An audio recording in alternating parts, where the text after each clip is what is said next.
Oke, nama saya Avi Purba, biasanya dipanggilnya Avi, Deacons juga di IAS Kelapa Gading, dan salah satu tim leader di Connect Team.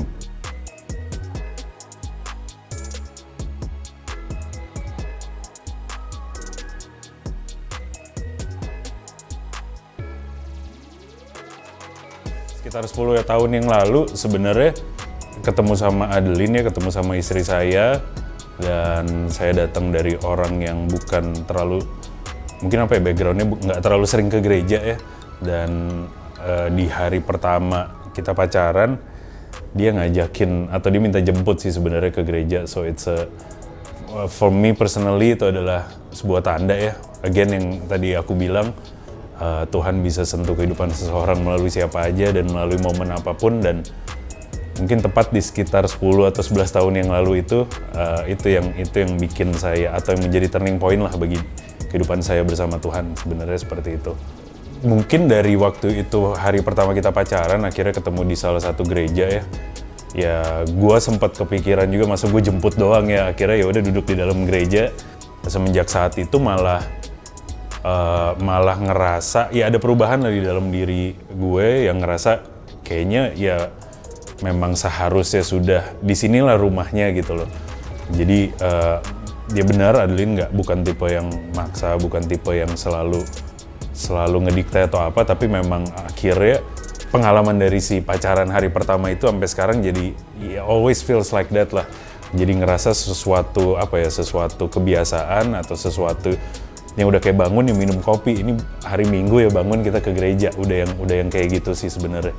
Ya mungkin seperjalanannya ya, begitu kita nikah akhirnya nggak lama dari kita bertemu pertama kali, terus akhir itu setelahnya itu kita sempat ya mungkin naik ke next level lah ya. Kita sempat ngobrol berdua yang kayak Adeline yang dulu punya background memang pelayanan gitu di gereja sebelumnya, dan mulai tumbuh di diri gue kayaknya memang that's how orang Kristen seharusnya lah.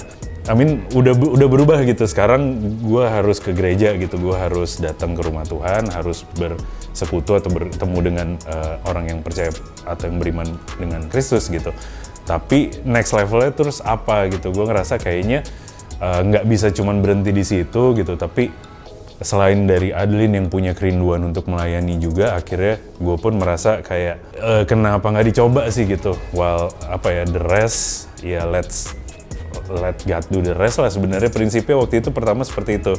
Ya mungkin dari wawancara ini teman-teman juga bisa dengar suaranya nggak bagus-bagus amat. Jadi kayaknya untuk melayani worship atau nyanyi, no.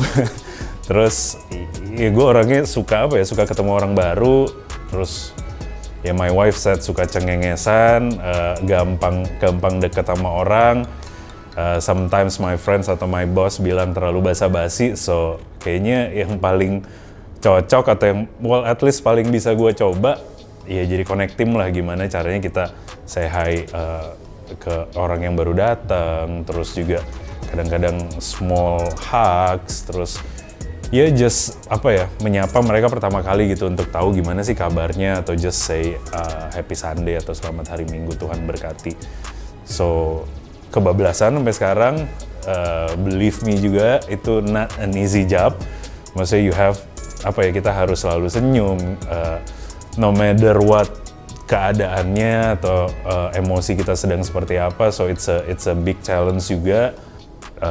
Sekarang puji Tuhan udah punya lumayan banyak orang yang mau akhirnya bergabung di Connect Team, yang ya bisa seru-seruan, kita bisa nyapa orang, kita bisa bikin hari mereka lebih fun tentunya ya, sebelum akhirnya kita dengar cerita tentang Tuhan dan juga worship tentang Tuhan.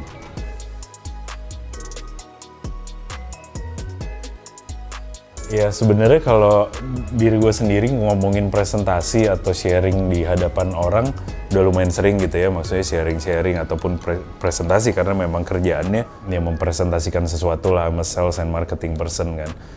Jadi ya produk, ideas atau apa biasanya udah sering gitu. Tapi ya waktu itu akhirnya dikasih kepercayaan setelah selalu berdoa gitu, what can I do more kayak gitu loh. Sebenarnya diri gue juga haus gitu, diri gue juga kayak aduh apalagi ya gitu, what can I help more lah sebenarnya, prinsipku kayak gitu kan, prinsip gue kayak gitu. Terus akhirnya waktu itu dikasih kesempatan sama teman-teman coba share di lapas Tangerang gitu, di mana teman-teman banyak teman-teman atau umat-umat Kristus di sana yang terjebak kayak masa lalu aku lah sebenarnya. Banyak sih sebenarnya ketakutan gue. Satu, balik lagi tuh ketakutannya kayak ya otomatis di penjara ya banyak nonton film takut ditusuk orang misalnya atau takut diculik. I mean it's just in my head gitu ya, kayak banyak nonton film. Terus yang kedua pasti takut kayak ya gue yang umurnya masih masih kecil gitu ya sebenarnya. Terus pengalamannya juga dari sisi agama juga belum banyak. Kok tiba-tiba mau sharing sesuatu, bener-bener itu yang kayak malam sebelumnya tuh nggak bisa tidur, tiba-tiba berdoa jadi kenceng banget gitu. Biasanya lebih khusyuk atau apa, tapi ini kayak berdoa gitu ya, kayak Tuhan tolong lo bantu. Tapi balik lagi sih itu udah nyampe di lapasnya gitu, kira-kira setengah jam kita lagi ngantri masuk, scanning apa segala macam. Di situ badan udah agak basah tuh ya, udah keringetan apa segala, tapi di situ akhirnya tiba-tiba Tuhan kayak berbicara aja gitu. Kalau lo percaya ini gue yang pengen lo kerjain, aman Vi, kayak gitu loh. Jadi kayak ya udahlah gitu, whatever apa yang Tuhan sampaikan ke gue gitu pada saat waktu itu sekitar setengah jam sebelum, dia bilang tenang aja Vi gitu, kurang lebih bahasa kerennya I got you gitu. Kadang-kadang dengar cerita gitu ya, atau dengar orang nasehatin dari seseorang yang belum punya experience kan kadang kurang kena ya.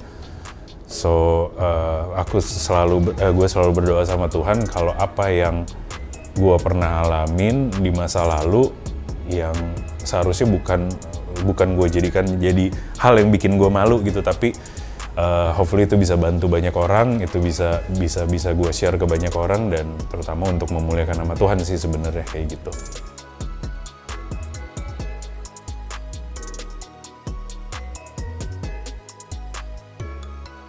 Kalau buat teman-teman yang takut ya, nih selalu ingat sama muka ini, nggak pernah tahu rasanya betapa bahagianya, betapa serunya, betapa excitingnya gitu ketika lo melayani Tuhan. Gue juga termasuk orang yang ragu, gue termasuk orang yang kayak nggak harus gue deh, banyak yang lain gitu, kayak nggak harus gue deh, ada dia. But apa ya, itu hal yang nggak bisa, atau perasaan yang gue nggak bisa ceritain sih, nggak bisa diungkapkan dengan kata-kata. Itu sesuatu yang iya kayak tadi yang PM bilang sih ya, sebenarnya nggak usah trying hard, just open your heart, try to experience new things. Coba, nggak harus punya suara bagus, nggak harus mengerti Alkitab, karena gue juga belum mengerti banget gitu. Cuman selalu berprinsip apa yang Tuhan mau lakukan di kehidupan kita, kita jalanin, karena again it's not kitanya gitu. Kayak gue waktu akhirnya mau melayani gitu, bukan, it's not about me gitu loh, bukan tentang guenya, tapi itu tentang kehendak Tuhan, dan apapun yang Tuhan mau jalan di kehidupan kita akan jalan sih sebenarnya.